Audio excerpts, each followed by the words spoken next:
24 വർഷങ്ങൾക്ക് മുൻപ് പുറത്തിറങ്ങിയ ഒരു സിനിമ വീണ്ടും തിയേറ്ററുകളിൽ എത്തിയപ്പോഴുള്ള കാഴ്ചയാണിത്. തിയേറ്റർ പൂരപ്പറമ്പാകുക എന്നൊക്കെ പറയാറില്ലേ, അതന്നെ സംഭവം.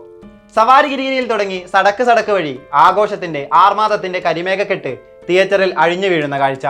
പ്രിവ്യൂ ഷോ മുതൽ തുടങ്ങിയ തിക്കും തിരക്കും ആവേശവുമെല്ലാം ഇന്നും കെട്ടടങ്ങിയിട്ടില്ല.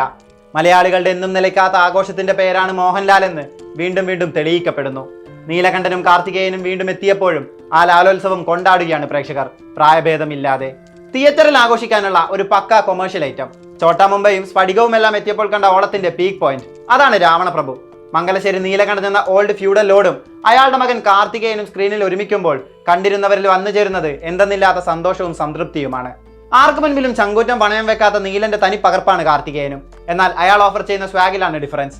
ഇരു കഥാപാത്രങ്ങളിലും മോഹൻലാൽ എന്ന താരത്തെ കാണാനാകില്ല. ബോഡി ലാംഗ്വേജിലായിക്കോട്ടെ, ഡയലോഗ് ഡെലിവറിയിലായിക്കോട്ടെ, നീലനും കാർത്തികേയനും രണ്ടാണ്. കാലമെത്ര നടന്നു നീങ്ങിയാലും അയാളുടെ സിനിമകൾ ആഘോഷിക്കപ്പെടുന്നത് ഇതൊക്കെ കൊണ്ട് തന്നെ.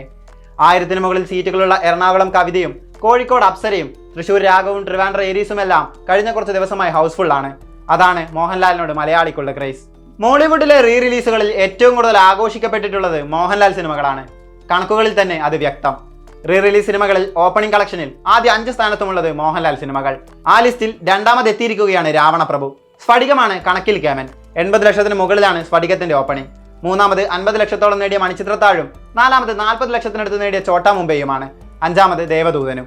രാവണപ്രഭു ആദ്യ ദിനം 70 ലക്ഷം നേടിയെന്നാണ് ട്രാക്കർമാർ റിപ്പോർട്ട് ചെയ്യുന്നത്. രണ്ടാം ദിവസം ആദ്യ ദിനത്തേക്കാൾ മുകളിലാണ് ചിത്രത്തിന്റെ കളക്ഷൻ. ധനുഷിന്റെ ഇഡ്ലിക്കടയിൽ 11 ദിവസം കൊണ്ട് കേരളത്തിൽ നേടിയ കളക്ഷനേക്കാൾ 50 ലക്ഷത്തോളം കൂടുതലാണ് 2 ദിവസം കൊണ്ട് രാവണപ്രഭു നേടിയത്. 1.42 കോടിക്ക് മുകളിൽ. 2025 മോഹൻലാൽ തൂക്കിയെന്ന വാചകം കണ്ടും കേട്ടും തഴമ്പിച്ചെങ്കിലും അത് ഈ വർഷം തീർന്നാലും പ്രതിധ്വനിക്കുമെന്ന് തീർച്ച. ഇതിനോടകം 600 കോടിയോളം ഗ്രോസ് കളക്ഷനാണ് അദ്ദേഹം നേടിയത്. എമ്പുരാനിലൂടെയും തുടരുമിലൂടെയും back to back 200 crores. Kerala box ഓഫീസിലെ ആദ്യ 100 കോടി ഗ്രോസ് കളക്ഷൻ. രാവണപ്രഭുവിന് മുൻപ് തിയേറ്റർ നിറച്ച ചോട്ടാ മുംബൈ. ഫീൽ ഗുഡ് വൈബിൽ തിരിച്ചെത്തി ഹൃദയപൂർവ്വം. ഈ നേട്ടങ്ങളുടെ പകിട്ട് കൂട്ടാൻ ആനക്ക് നെറ്റിപ്പട്ടം പോലെ തിളക്കമാർന്ന ദാദാസാഹേബ് ഫാൽക്കെ പുരസ്കാരവും. കഴിഞ്ഞ വർഷം കൈവിട്ട റെക്കോർഡുകളെല്ലാം എണ്ണം പറഞ്ഞ് തിരിച്ചു പിടിച്ചിരിക്കുകയാണ് കംപ്ലീറ്റ് ആക്ടർ. കാലമേതായാലും അത് അയാളുടേത് തന്നെയെന്ന് അടിവരയിടുന്ന മോഹൻലാൽ. മലയാളത്തിൽ പിറന്ന മാസ് എന്റർടൈനറുകൾ എടുത്താൽ ടോപ്പിലാണ് രഞ്ജിത്ത് സൃഷ്ടിച്ച രാവണപ്രഭു. ഇന്നത്തെ പല മാസ് സിനിമകളിലും അത്തരമൊരു എഴുത്തിന്റെ വിടവ് കൂടെ കാണാനാകും.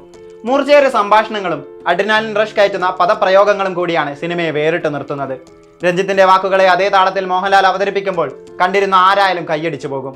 സവാരി ഗിരിഗിരി മുതൽ നീളുന്ന മാസ് ഡയലോഗുകളിൽ പലതും കൾട്ട് ക്ലാസിക്കായി തുടരുന്നത് അതുകൊണ്ട് തന്നെ. പിന്നിട്ട വഴികളിൽ നിന്നോ കാലിൽ തറച്ച നീ എന്ന മുള്ളിനെ ഞാൻ എന്നെ മറന്നിരിക്കുന്നു.